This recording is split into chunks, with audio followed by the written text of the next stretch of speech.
Yo, what is going on, everybody? It is Grip and Rip Sports Cards back here with another video for you guys today. And in this video, we're going to be discussing why nobody, go figure, is buying a 2023 Topps Heritage High Number. That is right, guys.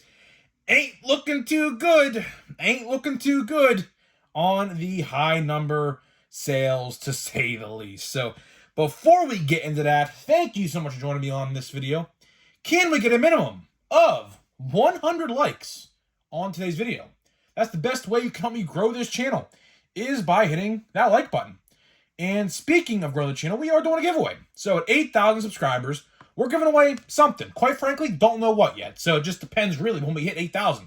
So whenever we hit 8,000, the newest or newest upcoming set at that point is what we're going to give away. So all you have to do to enter is be subscribed, like this video, turn on post notifications for all the content on the channel, and last but not least, leave a comment in the comment section on what you're looking forward to in the MLB season for 2024.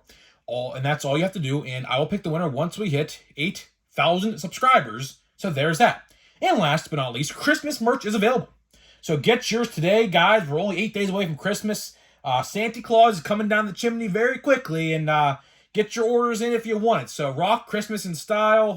I love the shirts. The Santa Claus shirt is selling tremendously. So thank you to everybody who has bought a shirt. I can't even name like all the people. There's just so many of you who bought one. By far my favorite design we did this year. And then, of course, once January 1st rolls around, that is it. That's the last time you're going to be able to see those shirts until next November, or maybe at all. Maybe next year we release some brand new merch, or maybe we just release those ones again, maybe sprinkle some new ones in. I don't know. We'll see. We'll definitely see when the time comes, of course. We have a long ways away until next November, so yeah. So there's that. Get your shirts in today. I don't know how long they're going to take to ship, so if you want them before Christmas, I would do it ASAP. So yeah, there's that. So let's get into the topic. Let's get into the topic at hand in this video. Plain Jane, high number. And I'll tell you one thing, man. I could probably fall asleep just talking about this product. Probably can. I mean, I'm not surprised. I mean, are you guys surprised that this set isn't selling well? Which we'll talk about what I know and what I've seen. Right? Because believe me, high number retail's already out there. I saw it at a couple different Targets and about 4 different Walmarts in the last 2 days. And guess what? Guess how much of it was sold off the shelves? Absolutely nothing. Nothing at all. Now, there could have been a couple blasters missing. I didn't really count them all. I don't really care to count them all. But there's monster boxes. I think there was 6 per store, and every store I was at all had 6. And if you're saying to yourself, well, Grip and Rip, were you there on release day? The answer to your question is no, I was not. They don't restock on Saturdays in my area. They only restock cards in my area on Tuesdays, Wednesdays, or Thursdays. Most likely, it was Thursday, because I do believe high number came out on Thursday, right? Or Wednesday. I don't remember the exact day. But either way, that's probably the exact day that those were put on the shelf. The same day that high number actually officially came out, right? And I'm not surprised. I'm not surprised. You know, as you guys know, I am not a fan of high number or heritage for that matter at all. I think next year, and I've said this countless times, and I hope Topps actually takes this into consideration. They need to trim the dead weight. They do. I mean, listen, right? Heritage is fine, right? There is no reason we need 2 Heritage products, because every single year, and I mean every single year, I always see Heritage and high number, both sets, rotting on the shelf. It's sad. It really is sad. Here's the thing, right? I think they are recreating, I believe, the 1974 set. I do believe, from this year's product, right? And if you guys want to know how old that is, my mom was born in 1974, and she turns 50 next year. So that set next year, when the clock strikes 12, January 1st, that design will be officially 50 years old, or close to it. Don't know exactly when 1974 Topps came out, but you get what I'm saying, right? It'll be 50 years old at that point, right? That's an issue, man. That's an issue. Like, here's the thing. Here's what you have to ask yourself. Are people that old buying all this product? Because, let's be honest, sure, there are rookies and current players on the design, right? I get it. I understand. It caters to the casual, or I should say it caters to the new fan base like we are, like the current generation of collectors. But at the same time, I don't have any nostalgic feeling towards that set. My grandfather might.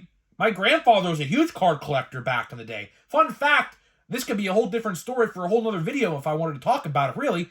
But he thinks, because here's a little fun fact about how I grew up.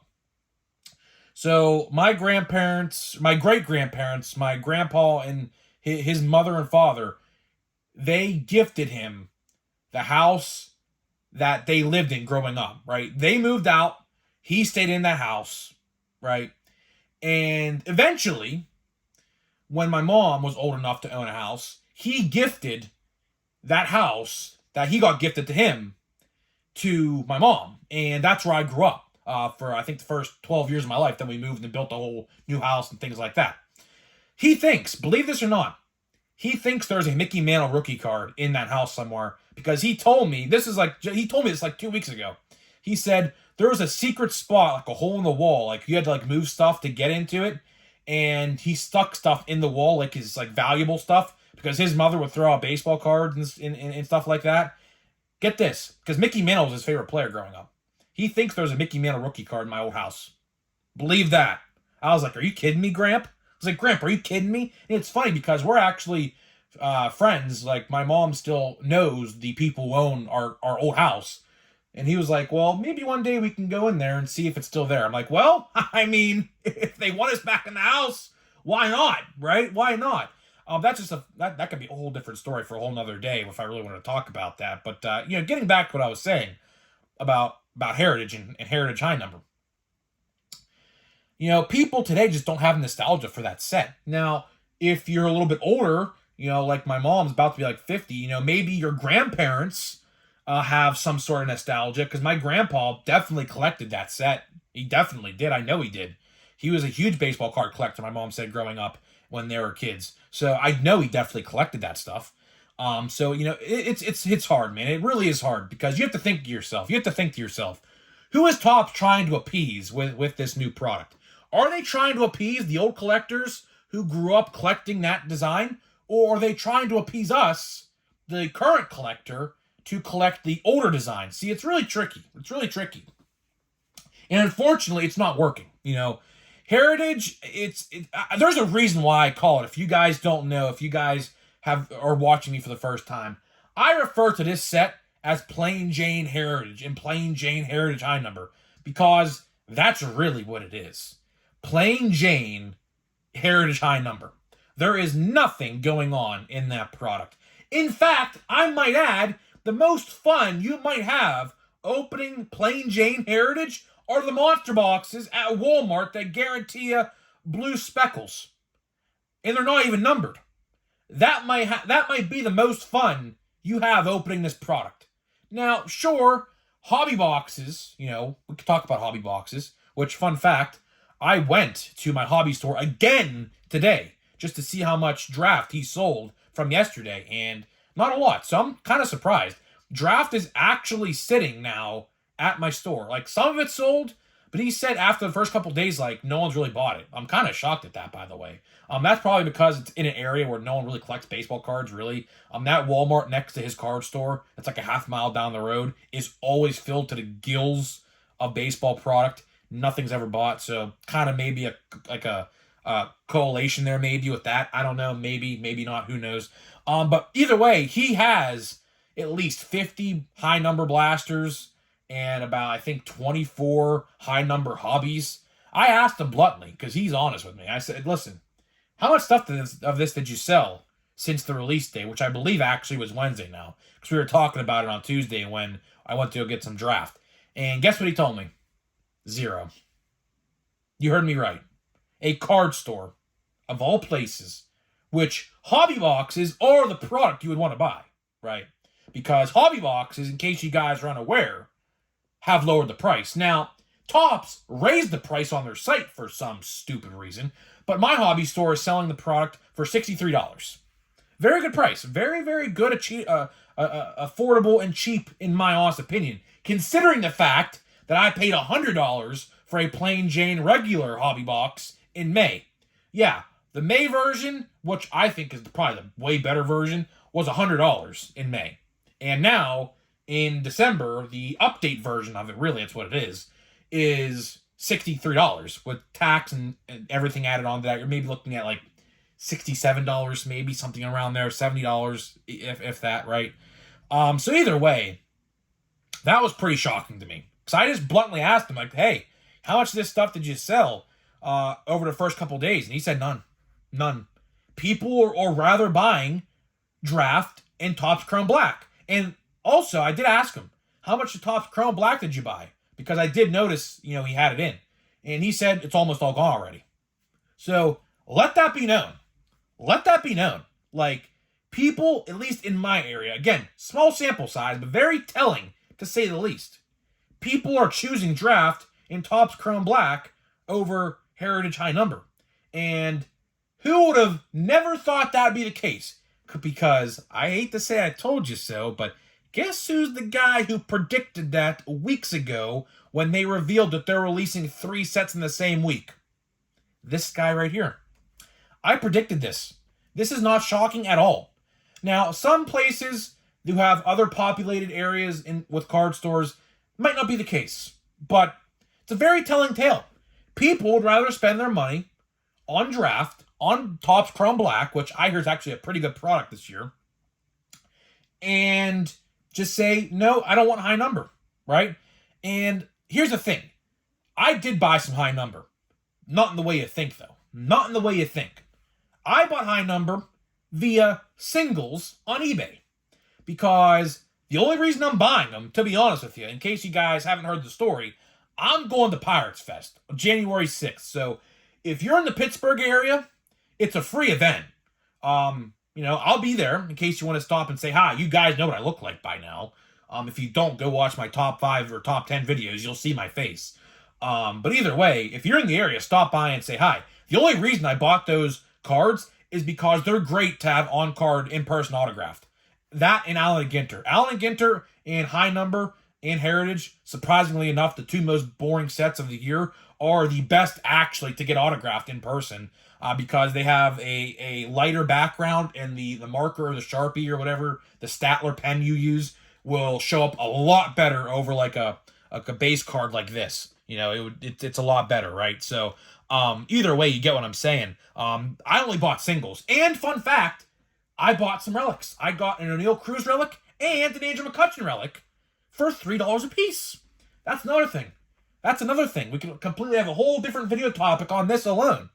The ROI, the return on investment for these boxes is slim to none. Absolutely slim to none.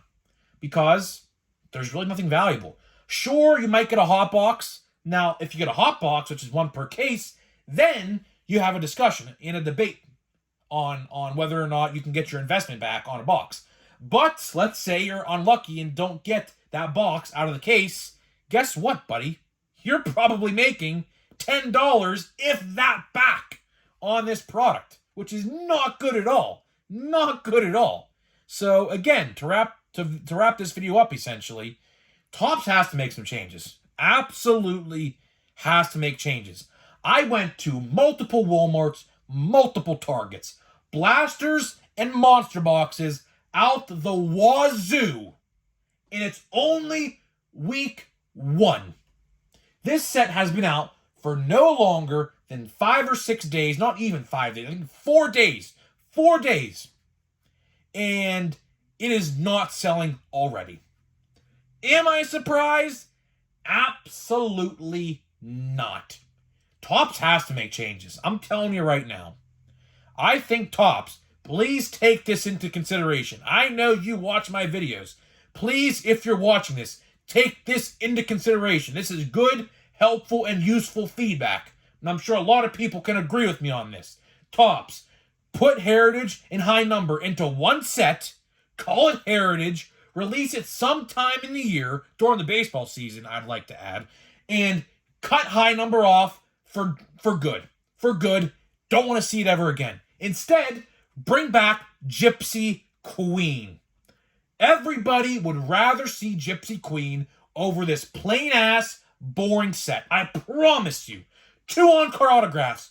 Actually, fun fact, one year, I got 4 on-card autographs in one box of Gypsy Queen. Don't know how that happened, but it did. Either way, I was pretty happy, I'll say the least, because I think one of them was a Alec Bohm. It was 2021, yeah. I had an Alec Bohm rookie autograph somewhere in my collection somewhere I pulled from that, so it's pretty cool. But either way, I think people would rather see Gypsy Queen over plain Jane High Number.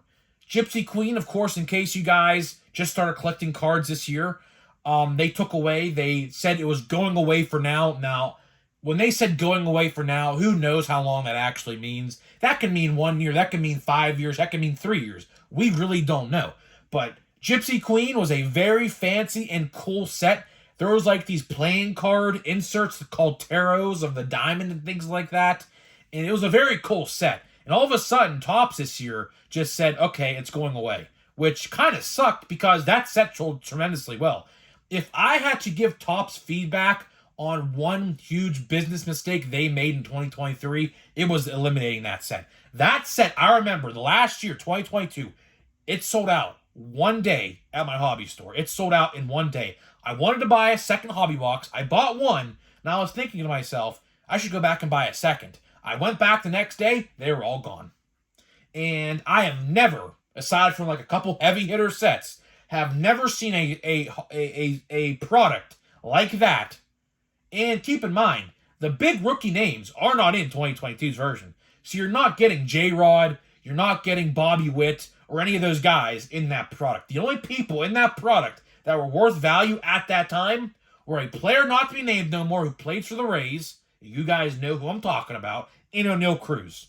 Those are the only 2 rookies in that product that were of value, right? And probably now, looking back at it now, O'Neal Cruz is definitely the best, most valuable in that set, no doubt about it, right? Because the other dude, who I'm not even naming no more, is never probably playing in baseball ever again. So, his cards are worthless now, right?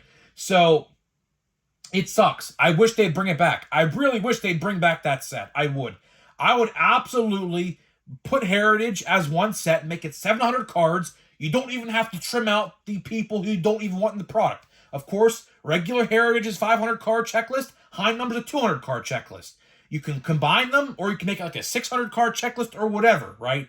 Make it one whole set, release it like in maybe June or July. I'd probably say July, because that way you could have Series 1 and 2 rookies in the set, right? And then bring back Gypsy Queen and release it in December, the same time you release High Number. That is what you do. I promise you, Topps, I don't even have a business degree yet either, by the way, Topps. I'm still in college. I'm in my senior year right now. I don't graduate until next December, actually, to be honest with you. And I'll tell you right now, Topps, I don't even have a business degree yet, although I am going for business. That's what you want to do. That is what's going to make you your money. Because even though it's probably going to be like $130-ish a box, I would rather buy that any day, 10 out of 10, over a plain Jane hobby box and get a boring relic, and it's worthless. I'd rather get 2 on-card autographs and some sweet-looking cards. But seriously, though, to wrap this video up, last thing I want to say, if you haven't even seen what Gypsy Queen used to look like, go look it up on Google. Go look at images of base cards and things like that, and the sweet hits you can get, like dual autos and patch, like booklets and things like that. There were some cool hits to be had in that set. There was. If you collected that set before it went extinct, you know what I'm talking about. And I wish they'd bring that back. I would do anything for them to bring that back. Hopefully next year. I am praying in the background, doing the sign of the cross. I hope they bring that back. They need to bring it back. They need to eliminate high number, combine it with Heritage, release it as one set, and bring back Gypsy Queen. There you go. That's how you do it. But either way, that's pretty much all I got for you. That's pretty much all I got for you in this video. Now, time for the packs, which is my favorite part of the video. And by the way, I do want to mention this. Look at this, man. So yesterday, I didn't know what this was. This is a super short print, an SSSP. There's elves, if you can see in the background. There's an elf right there, and there's two right here. Looking at Michael Harris, I'm assuming, looking like a home run trot in the making right there. So the card's only worth about $25-ish. Still, though, I mean, pretty good hit for Holiday. A lot of people don't like Holiday. I will never know why. Holiday is a very fun set. I will never, ever know why people don't like Holiday. Holiday is definitely a top 5 most anticipated set for me every year. It's just a fun product. It's just a very fun product. And hopefully, you know, next year, if you guys didn't get into the Holiday fun, either way, if you didn't buy any Holiday yet this year, there's still some floating around. I will say that. There is still some Holiday floating around. Not in my area, but I see on Facebook groups all the time that people have loaded shelves of Holiday still at their Walmarts. You know, if you haven't got any Holiday yet, man, it's not too late. It's not too late. $30 a box. You know, that, and I had a Josh Young relic in this box as well. So I definitely made my money back. At least made my money back with this box. A Michael Harris SSP, SSSP, and a Josh Young relic. Very good. I mean, you can't ask for much more than that. So let's see what we got here. Vaughn Grissom, Hunter Brown, Kodai Senga, who I also got a short print of him as well. Gabriel Moreno, we have a silver or a thing of Bryce Harper. That's pretty cool. Too bad I'm not a Phillies fan. I'm a Pirates fan, but either way, that's pretty cool right there. Javier Baez, worst contract in baseball right now by far, not even close. Mookie Betts, just super team of Dodgers. Unbelievable what they're doing over there. Luis Arraez, batting crown champion. Aaron Judge, probably MVP next year in the American League. And Trey Turner had a decent year. Not bad. I mean, not bad. People gave him a lot of crap, and then they made a standing ovation for him in Philadelphia and kind of turned it around actually after that standing ovation. It was kind of cool to see. But either way, now we're doing Chrome Update. Still looking for the autograph. Still looking for the Chrome Update autograph. Let's see. Well, we have another refractor. Oh, that's definitely it. Oh, boy. That's it right there. That is it. You can see the white background right there? That's it. All right, cool. All right, so it's a parallel. It's a rookie, too, so we'll see. Alec Burleson. Sean something. Please be good. Please be good. Pirate. Drew Maggi. Well, that's interesting. Drew Maggi. Okay. Huh. No way. In case you guys don't know the story of Drew Maggi, let me tell you a story on Drew Maggi.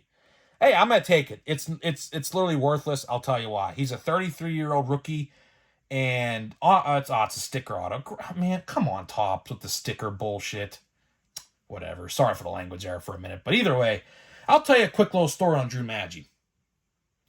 Drew Maggi, 33-year-old rookie. He had a career in Double-A. He never made it higher than Double-A, I don't believe.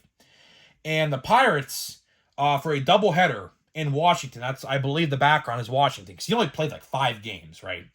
He got the call. It was a very emotional, and it went viral. His call-up video, in case you guys haven't watched it, which you probably did, it was in May. It was a very emotional, a very cool video to see. So he was 33 years old. He never thought he was going to make it into the major leagues, and he got called up. And he actually got a couple of hits, but the Pirates immediately sent him right back down, 5 days later or something like that. And Drew Maggi never played a game ever again. Not the best autograph in the world. Obviously, you're going to want to hit a Corbin Carroll or things like that. But as a Pirates fan, and I think, what's it out of? It's out of $199. As a Pirates fan, I'll take that. I'm a Pirates fan. Now, if I wasn't a Pirates fan and I saw that, I would be punching the wall, rightfully so, because this guy's never going to play again. Probably not, I would like to assume. I don't know. I could be completely wrong on that. But either way, very cool card. That's a very cool PC hit for me, so I'll take that any day of the week. At least it wasn't a pitcher auto. If it was a pitcher auto, I would have lost my mind. So, guys, I'm getting out of here. Let me know what you think, and I'll see you guys in the next video.